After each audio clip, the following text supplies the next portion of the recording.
أعوذ بالله من الشيطان الرجيم. بسم الله الرحمن الرحيم. يا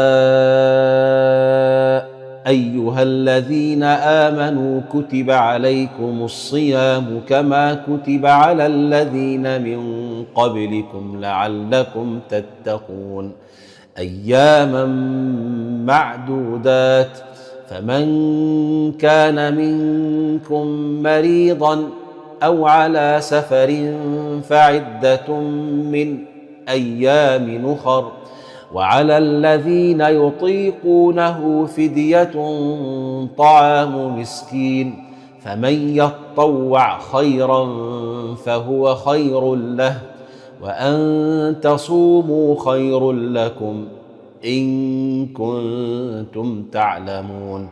شهر رمضان الذي أنزل فيه القرآن هدى للناس وبينات من الهدى والفرقان، فمن شهد منكم الشهر فليصمه، ومن كان مريضا أو على سفر فعدة من أيام أخر، يريد الله بكم اليسر ولا يريد بكم العسر، ولتكملوا العدة ولتكبروا الله على ما هديكم ولعلكم تشكرون.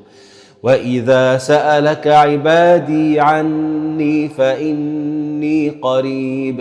فإني قريب أجيب دعوة الداع إذا دعان، فليستجيبوا لي وليؤمنوا بي لعلهم يرشدون.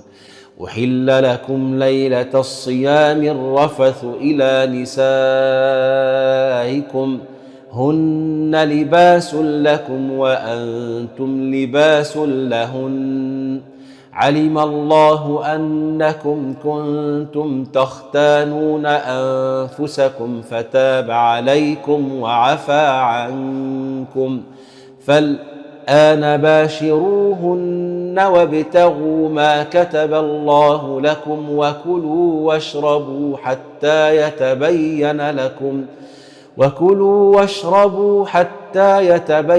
لكم الخيط الأبيض من الخيط الأسود من الفجر، ثم أتموا الصيام إلى الليل، ولا تباشروهن وأنتم عاكفون في المساجد، تلك حدود الله فلا تقربوها، كذلك يبين الله آياته للناس لعلهم يتقون.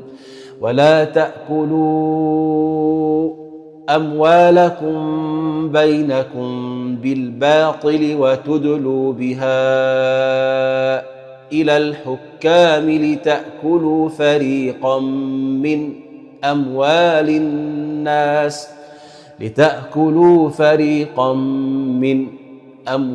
الناس بالإثم وأنتم تعلمون.